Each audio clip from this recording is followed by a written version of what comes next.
Me he dado cuenta que estoy viviendo en una especie de paradoja de productividad desde hace años. No es que me haya dado cuenta recientemente, sino que ahora tengo como la epifanía, las ideas más claras. Y es por esto que he decidido dejarlo encapsulado, como siempre hago en este podcast, para que pueda servir de semilla o ideas para algunos de vosotros, de daros cuenta de ciertas cosas que no conocíais sobre vosotros o que sí las conocíais, pero que ciertas palabras os ayudan a ponerlas más en contexto. Incluso cuando hago episodios donde hablo de esa búsqueda del aburrimiento a propósito, de aburrirse a propósito, alegando a que cuando éramos pequeños y no teníamos acceso a internet, al móvil, a las aplicaciones, pues eran esos veranos en los que nos tumbábamos en el sofá y le decías, mamá, me aburro, y no sabías qué hacer. Y de alguna manera te encontrabas pues jugando de una manera creativa o haciendo cosas que de lo contrario de tener un teléfono o una tablet no hubieras hecho. Y a pesar de esto, a pesar de que esté alegando que tenemos que intentar buscar ciertas partes de nuestro aburrimiento forzado, por ejemplo, una de las cosas a las que alego es de ir a pasear sin ningún tipo de input, ni audiolibros, ni podcast, sino simplemente un paseíto al día de 10, 15 minutos, 20, 30 minutos, lo que sea que puedas hacer, sin ningún tipo de input, de información externa que te esté saturando la mente, en la que te des la excusa de pensar en algo, ¿no? De ser productivo. Incluso alegando a esto, fijaros cómo paradójicamente la ironía en sí misma es que ese aburrimiento, ese dejar divagar la mente, en el fondo tiene un motivo de ser de productividad. Del mismo modo que cuando vamos de vacaciones con la idea de recargar las pilas, no lo hacemos con la idea intrínseca de vamos a descansar, sino con la idea de así cuando vuelva, mis pilas estarán recargadas y por lo tanto seré más productivo, ya no estaré quemado del trabajo y podré seguir siendo productivo, podré seguir trabajando. Y con la idea de este aburrimiento forzado, que está muy bien, y lógicamente si lo he dicho en el podcast es porque creo que es una de las epifanías más olvidadas del hecho de aburrirse a propósito, más que llamarlo aburrimiento forzado. Y aún así, es similar a este ejemplo que os acabo de poner de las vacaciones, ¿no? De irte de vacaciones para recargar las pilas. Queremos aburrirnos para que la mente divague, para en el fondo ser más productivos, no con la idea intrínseca de descansar la mente o de que esta es una de las condiciones naturales a las que el ser humano ha estado expuesto a lo largo de la historia. Desde la época de nuestros ancestros, de los indígenas, se divaga con el mundo, ¿no? Se mira los pájaros, las flores, los árboles, se observan las estrellas, el sol, los planetas. ¿Cuál es la última vez que pudisteis mirar tranquilamente las estrellas? Sí, ya lo sabemos, la excusa de la polución en la ciudad, de que no estás en una isla como el Hierro o como en Nueva Zelanda o donde sea que se vean mejor las estrellas, lo entiendo perfectamente. Pero el afán ese de mirar hacia arriba a ver si vemos las estrellas, ¿no?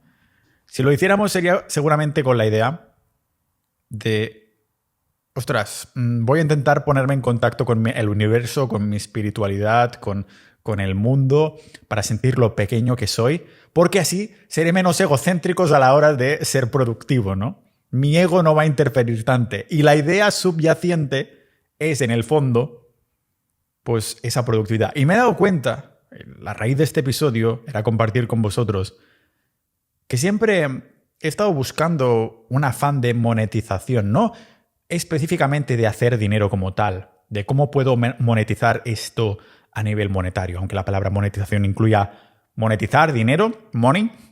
No me refiero a esto, me refiero a que, ostras, pues vamos a hacer un retiro aquí con los miembros de la comunidad, con Sociedad Ninja, y yo pensando, hostia, pues podríamos llevar a una persona para que grabara esto y ya ponerlo como una extensión, como un curso para los miembros de la comunidad. No estoy pensando en cómo puedo sacar rentabilidad económica a estos retiros, porque en el fondo pues es siempre intentar no perder dinero, nunca ganar. Alguna vez ganamos un poquito, pero no llega ni a 100 euros, ¿no? Es como la pequeña almohada para que si hay algún imprevisto, pues tener un poquito de dinero del propio retiro, del propio evento, para que se utilice, ¿no? O quedo con un amigo, vamos a despedazar con este pastor del pueblo unas cuantas cabras, y yo pensando, hostia, pues podría grabarlo, podría apuntarlo, podría como tengo siempre detrás de la cabeza ese afán de monetización, y mi madre me comentaba, bueno, ya es algo que me ha comentado desde que era pequeñito, que en este aspecto soy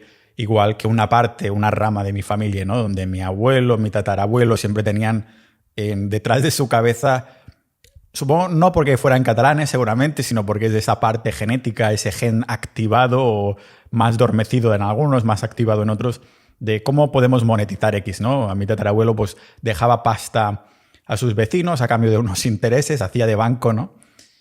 Pero a lo que me refiero es, si esto, yo creo que es una pregunta abierta, si esto es parte de la naturaleza humana o es parte de que la sociedad nos ha empujado hacia esa dirección, ¿no? Del hustle, el romperte los cuernos trabajando en tu carrera, trabajando tantísimas horas, y siempre esa sociedad de la superproductividad, en la que incluso cuando estamos pensando en descansar, incluso cuando estamos pensando en vacaciones, en el fondo lo hacemos con la idea subyacente de que tendremos que volver a trabajar y por esto tendremos las pilas recargadas. No sé qué deciros, es verdad que en el fondo, una parte de mí, os estoy transmitiendo esto como si fuera algo negativo, o al menos seguramente lo parece, o pesimista. Pero en el fondo, no me achanto de decir que estoy contento, que me gusta como pensar en esta productividad. Tengo la sensación de que, no sé si porque es a raíz de mi familia, son partes de mis genes, pero creo que es una dirección en la que me siento cómodo, en la búsqueda de la... No voy a llamarla superproductividad porque yo tengo mis momentos en las que sé que no estoy siendo productivo, que tengo mis momentos, como por ejemplo cuando estoy comiendo solo, me pongo series de animes, películas no, me gusta un capítulo de 20 minutos, que es lo que tardo en comer, tranquilamente, y me pongo una serie y la voy siguiendo, me encantan las historias y todo, pero aunque me diga que es espacio para mí, aunque me diga que es un espacio para descansar, es porque sé que esto hará que no me queme a largo plazo de todas las horas que estoy creando contenido o preparando de crear contenido durante la mañana.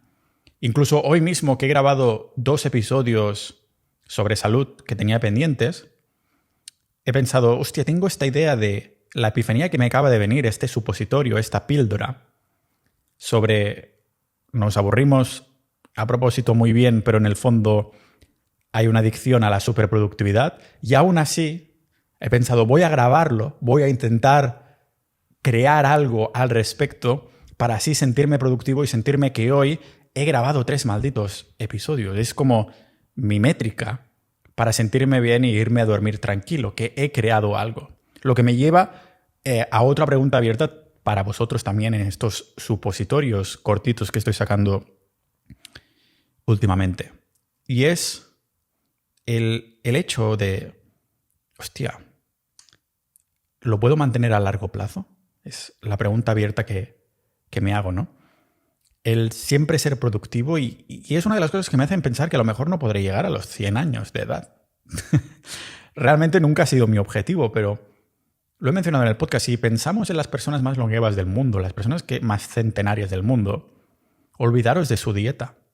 Olvidaros de la localización, de la temperatura, del sol, el único factor que tienen en común, porque son zonas muy dispares del mundo. Algunas personas están más al norte, algunas más al sur, pero todos estos centenarios lo que tienen en común es que no viven con mucho estrés. Nada les parece estresarles demasiado y es el único factor que tienen en común.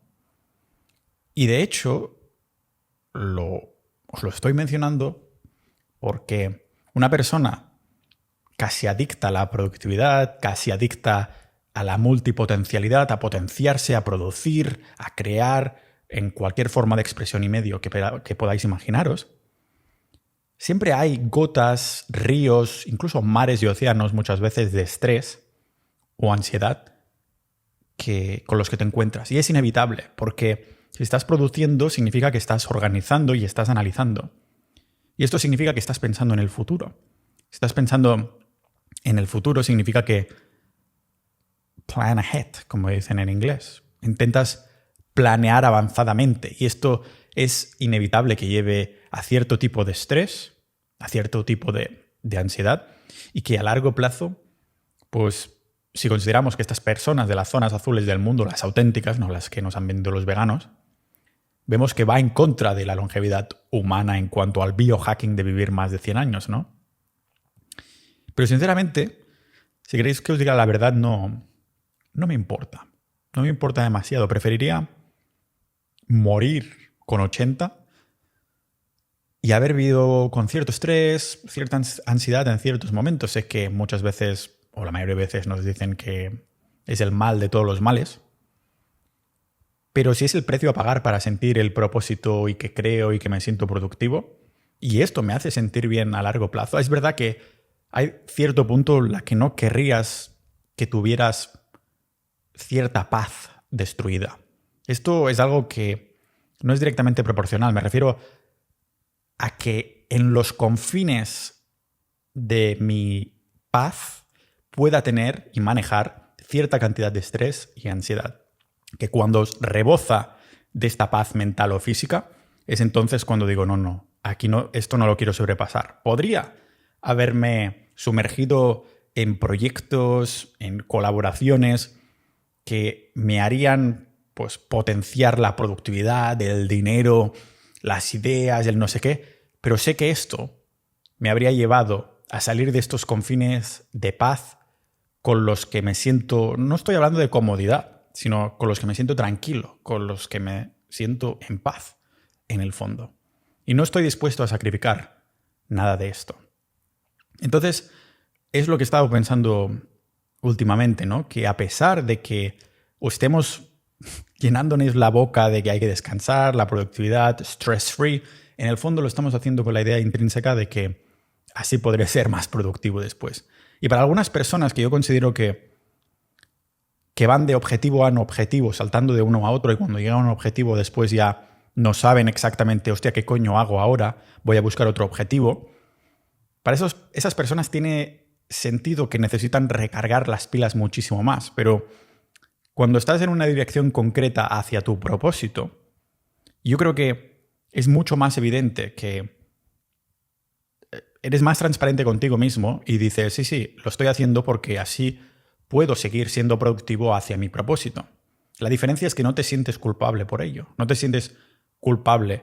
Pero es verdad que muchas personas que no están en la misma sintonía o que de alguna manera no han vivido lo que yo estoy viviendo en este preciso instante, en el sentido de sentirme tan alineado en la creación de contenido, de leer, de escuchar, de resumir las cosas que aprendo y plasmarlas en este podcast, no acaban de entenderlo, ¿no?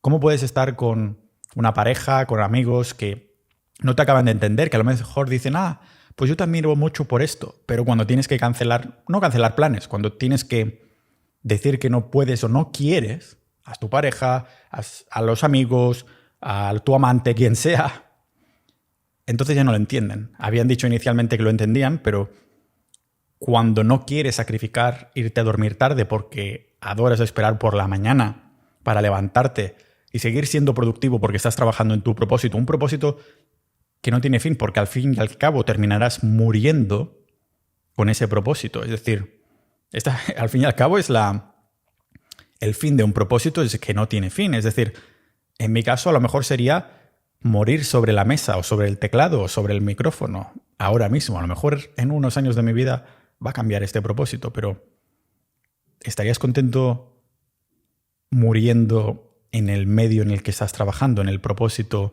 en el que te estás dirigiendo? Yo os puedo afirmar que ahora mismo, en el Pau actual que está grabando esto, sí.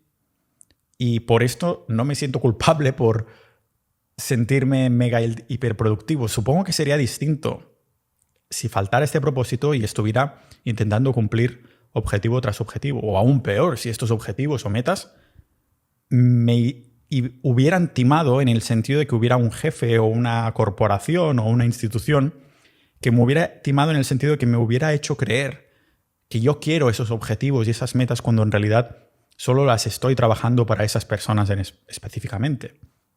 Eso creo que sí que sería mucho más fácil deprimirse uno, que te pillara depresión, dándote cuenta no solo que has trabajado en objetivos y metas finitas, sino en darte cuenta que estos objetivos y metas finitas en el fondo, aunque creías que eran para ti, eran por terceras partes o segundas partes, por otras personas que no eras tú.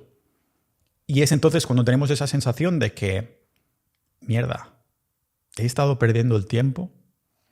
¿Puedo realmente recuperar ese tiempo? Ya sé que muchos de vosotros vais a alegar entonces que no, que ese tiempo te ha servido para darte cuenta que has estado perdiendo el tiempo, lo que te hará no perder tiempo en el futuro. ¿Lo veis? Es lo que estaba diciendo. En busca de la máxima productividad. Incluso un error como este, en el que todo el mundo preferiría no haber caído en ese error, fallar de esa manera, intentamos justificarlo, razonarlo, con la idea de que así podemos ser más productivos. Nos está potenciando para poder sacar jugo a lo que sea que viene después de haber fallado con este timo que nos han hecho, ¿no?